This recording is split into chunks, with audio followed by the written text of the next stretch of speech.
శ్రీ గురుభ్యో నమః. శ్రీ మహాగణపతి నమః. మేషరాశి వారికి సెప్టెంబర్ 1 నుంచి 30 తారీఖు వరకు రాబోతున్నటువంటి సెప్టెంబర్ మాసంలో ఎలా ఉండబోతుంది, వారు ఎలాంటి పరిహారాలు చేసుకోవాలనేది కూడా మనం ఇప్పుడు చూద్దాం. సెప్టెంబర్ మాసంలో వచ్చేటప్పటికి ముందుగా మేషరాశి వారికి గ్రహస్థితి గమనించినట్లయితే ఈ రాశి వారికి లాభస్థానంలో శని అత్యంత బలవంతుడిగా ఉన్నాడు. అదేవిధంగా వ్యయ స్థానాల్లో ఈ రాశి వారికి వచ్చేటప్పటికి రాహుగ్రహ సంచారం జరుగుతుంది. అదేవిధంగా ధనస్థానాల్లో గురుగ్రహ సంచారం అనేది ఉంది, అత్యంత అనుకూలమైనటువంటి స్థానంలో ఉంది. అదేవిధంగా ఈ రాశి వారికి వచ్చేటప్పటికి షష్టమంలో కేతు మంచి అనుకూలమైనటువంటి స్థానాల్లో, తృతీయంలో వచ్చేటప్పటికి రాశి వారికి కుజుడు మంచి అనుకూలమైనటువంటి అమృత స్థానంలో ఉన్నాడు. చతుర్థంలో మనం చూసినట్లయితే ఈ రాశి వారికి బుధగ్రహ సంచారం అనేది జరుగుతున్నది. సెప్టెంబర్లో వచ్చేటప్పటికి 4వ తారీఖున బుధుడు సింహరాశిలోకి సంచారం, దాని తర్వాత సెప్టెంబర్లోనే మళ్ళీ తిరిగి 22వ తారీఖున బుధగ్రహ సంచారం అనేది కన్యా రాశిలోకి జరుగుతున్నది అన్నమాట. అంటే సింహం నుంచి కన్యలో జరుగుతుంది. అదే శుక్రగ్రహ సంచారం అనేది కూడా వచ్చేటప్పటికి ఇప్పుడు ప్రజెంట్ సెప్టెంబర్లో మనం 1వ తారీఖున చూసినట్లయితే శుక్రుడు ఎప్పుడైతే కన్యా రాశిలో ఉన్నాడో కేతువుతో కలిసి ఉన్నాడు. కేతువుతో కలిసినటువంటి శుక్రుడు తులారాశిలోకి సంచారం జరుగుతున్నది సెప్టెంబర్ 18వ తారీఖు. రవిగ్రహ సంచారం వచ్చేటప్పటికి సెప్టెంబర్ 16వ తారీఖున తన యొక్క మార్పు జరుగుతున్నది. రవిగ్రహ సంచారం మారుతున్నది వచ్చేటప్పటికి మనకు సింహరాశిలోకి స్వస్థానంలోకి జరుగుతున్నది అన్నమాట. ఇప్పుడు మనం గమనించినట్లయితే ఇటువంటి గ్రహస్థితి మేషరాశి వారికి ఎటువంటి ఫలితాన్ని ఇస్తుంది అనేది చూద్దాం. ముఖ్యంగా వచ్చేటప్పటికి ఈ యొక్క నెలలో మేషరాశి వారికి వచ్చేటప్పటికి సింహరాశిలోకి రవిగ్రహ సంచారం అనేది కొద్దిగా మేజర్ ట్రాన్సిట్గా చెప్పచ్చు. రాశి వారికి చాలా అనుకూలమైనటువంటి కాలంగా కూడా గోచరిస్తున్నది. వృత్తిపరంగా వ్యాపారపరంగా కూడా అనుకూలంగా ఉంటుంది. నేను ప్రతి నెల ఒక ర్యాంకింగ్ ఇవ్వడం అనేది జరుగుతుంది అన్నమాట. అంటే ఏ రాశికి ఎటువంటి ర్యాంకింగ్ అనే దాని ప్రకారంగా చేస్తే సెప్టెంబర్ నెలలో మేషరాశి వారికి వచ్చేటప్పటికి ఫస్ట్ నెంబర్ 1 ర్యాంక్ ఇవ్వడం జరిగిందన్నమాట. అసలు ఎందుకు సెప్టెంబర్లో మేషరాశి వారికి ఎక్కువగా ర్యాంక్ ఇవ్వడం జరిగింది అంటే ఈ రాశి వారికి ముఖ్యంగా కుజుడు మంచి అనుకూలమైనటువంటి స్థానంలో ఉన్నాడు. తృతీయంలో కుజుడు, మరియు అదేవిధంగా ఈ రాశి వారికి ధనస్థానంలో గురుగ్రహ సంచారం, లాభస్థానంలో శనిగ్రహ సంచారం, ఇటువంటి పరిస్థితి చాలా అనుకూలంగా ఉంటుంది. ధన సంబంధితమైన విషయాల్లో అనుకూలంగా ఉంటుంది. పేరు ప్రఖ్యాతుల విషయంలో మీరు చేసేటువంటి పనుల్లో ఒక అడుగు ముందుకు పడడం అనేది జరుగుతుంది. వ్యాపార పరంగా ఎదగాలని చెప్పి మీరు చేసేటువంటి ప్రయత్నాల్లో గడిచినటువంటి ఆగస్టు నెల కల్లా సెప్టెంబర్ నెల అనేది ఎక్కువగా అనుకూలమైనటువంటి ఫలితాలు ఇవ్వగలుగుతుంది రాశి వారికి. ఎందుకని సెప్టెంబర్ నెల అంత అనుకూలంగా ఉందంటే కుజగ్రహ సంచారం అనేది బాగా యోగించబోతున్నది. అదేవిధంగా ఈ రాశి వారికి మనం గమనించినట్లయితే పంచమంలో ఉన్నటువంటి రవి యొక్క స్థానచలనం అనేది జరుగుతుంది. సెప్టెంబర్ 16వ తారీఖున ఈ యొక్క రవిగ్రహ సంచారం అనేది కన్యా రాశిలోకి ఎప్పుడైతే జరుగుతుందో అది అత్యంత అనుకూలంగా ఉంటుంది. సెప్టెంబర్ 15వ తారీఖు వరకు కొంచెం అటు ఇటుగా ఉన్న మీరు చేసేటువంటి పనుల్లో ఏవైతే మందగుండిగా సాగుతున్నటువంటి పనులను మీరు ఆలోచిస్తున్నారో వాటిలో ఒక మూమెంట్ రావడం జరుగుతుంది. వృత్తిపరంగా వ్యాపారపరంగా కూడా మీరు చేయాలనుకున్నటువంటి ఏవైతే కార్యాలు ఉన్నాయో ఆ కార్యాలు చాలా అనుకూలంగా ఉంటుంది. ఒకే రాశికి అంటే ఈ మేషరాశి వారికి మనం గమనించినట్లయితే నెంబర్ 1 ర్యాంక్ ఇవ్వడానికి కారణం ఇక్కడ ముఖ్యంగా వచ్చేటప్పటికి గురువు, కుజుడు, మరియు అదేవిధంగా రవిగ్రహ సంచారం, రవి యొక్క అనుకూలత, శని యొక్క అనుకూలత, మంచి అనుకూలమైనటువంటి గ్రహస్థితి.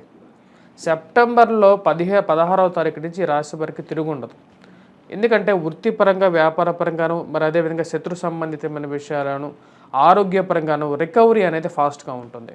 గత 2 నెలలు ఏవైతే జన్మరాశిలోకి కుజగ్రహ సంచారం, ధనస్థానంలోకి కుజుడు యొక్క మార్పు వల్ల వీరికి ఏర్పడినటువంటి ప్రభావం ఏదైతే ఉందో వాటి నుంచి బయటికి రావడం అనేది జరుగుతుంది.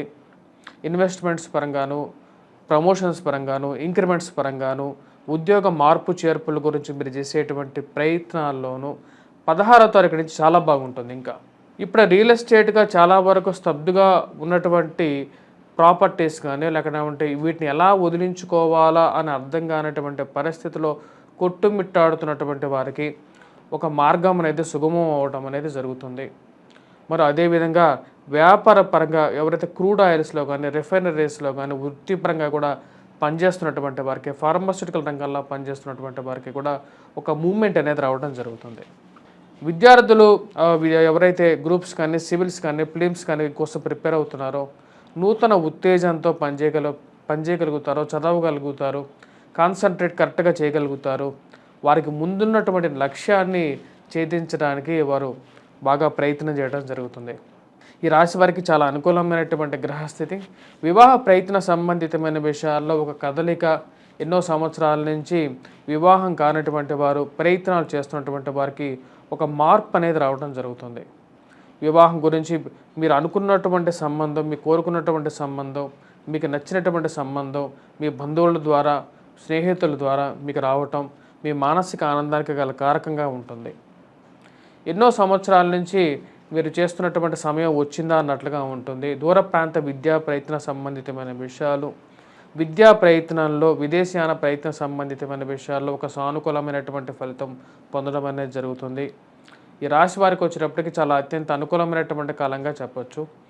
ఈ రాశి వారికి మనం చెప్పాలంటే సెప్టెంబర్ 18వ తారీఖు తర్వాత ధన సంబంధితమైన విషయాల్లో చాలా అనుకూలంగా ఉంటుంది. ఎందుకంటే శుక్రగ్రహ సంచారం అష్టమంలోకి మారుతుంది.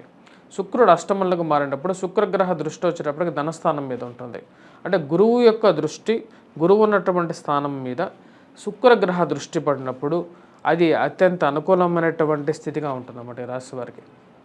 ఫైనాన్షియల్ రికవరీ, వడ్డీ వ్యాపారం కానీ ఫైనాన్షియల్ మూవ్మెంట్ చేస్తున్నటువంటి వారికి, మేషరాశి వారికి కొంచెం అనుకూలత అనేది ఎక్కువగా ఉంటుంది. ఇరుగు పొరుగు సఖ్యత విషయం, కుటుంబ వృద్ధి గురించి మీరు చేస్తున్నటువంటి ప్రయత్నాల్లో ఒక కదలిక రావటం అనేది జరుగుతుంది.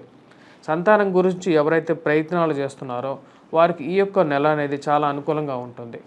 సంతాన సంబంధితమైన విషయాల్లో కుటుంబ వృద్ధి అంటే కుటుంబ సంఖ్యలో ఇంకొకరు చేరటం, అంటే వివాహ ప్రయత్న సంబంధితమైన విషయాలు చాలా అనుకూలంగా ఉంటుంది. మేషరాశి వారికి నేను ఈ యొక్క సంవత్సరంలోనే చెప్పడం జరిగిందన్నమాట. మేషరాశి వారికి గురువు మంచి స్థానంలో ఉన్నప్పుడే వివాహం ప్రయత్నాలు చేయండి, వివాహం చేసుకోండి అని చెప్పాను. ఎందుకంటే గురువు శుభదృష్టితో ఉన్నప్పుడు, శుభస్థానంలో ఉన్నప్పుడు కూడా వివాహ ప్రయత్నాల్లో అనుకూలత అనేది ఎక్కువగా ఉంటుంది.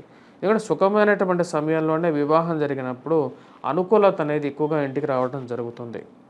ఆ ప్రేమ సంబంధితమైన విషయాల్లో మొదటి 15 రోజులు కొంచెం కట్టుగా ఉన్నప్పటికీ కూడా మీ మనసులో ఉన్నటువంటి ఏవైతే భావం ఏదైతే ఉంటుందో దాన్ని వ్యక్తపరచగలుగుతారు. వాటిలో కొంచెం అనుకూలత అనేది పొందటం, మానసిక ఆనందంతో ఉండగలుగుతారు.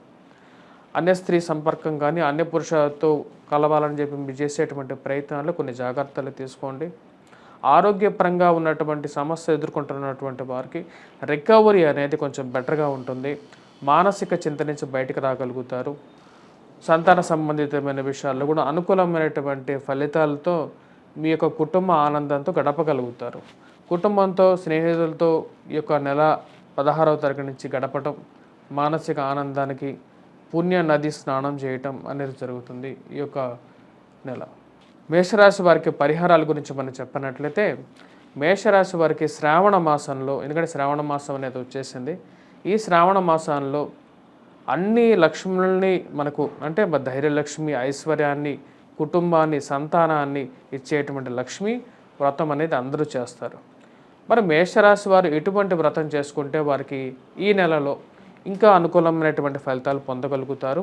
మరి అదేవిధంగా దేవుణ్ణి ఏ విధంగా పూజించాలి అనేది కూడా చూద్దాం. మేషరాశి వారు ఈ యొక్క నెలలో, ఎందుకంటే శ్రావణ మాసంలో మీరు పూజించేటప్పుడు ముందుగా వచ్చేటప్పటికి ఎరుపు తెలుపు పూలతో పూజించండి. ఎరుపు తెలుపు పూలతో పూజించడం వల్ల రాహుగ్రహ ప్రభావం ఏదైతే మిమ్మల్ని వెంటాడుతుందో, ముఖ్యంగా అధికమైనటువంటి ఖర్చు, అనుకున్నటువంటి ఖర్చు, ఆరోగ్య సంబంధితమైనటువంటి ప్రభావాల నుండి మిమ్మల్ని బయటికి తీసుకురాగలుగుతుంది. లక్ష్మీ స్వరూపం అనేది మీకు ఇంట్లో తాండవించగలుగుతుంది. మీరు ఇంట్లో దీపారాధన పెట్టేటప్పుడు ఉదయం పూట, సాయంకాలం పూట గుమ్మానికి ఇరువైపులా దీపాన్ని వెలిగించండి సాయంకాలం పూట కూడా.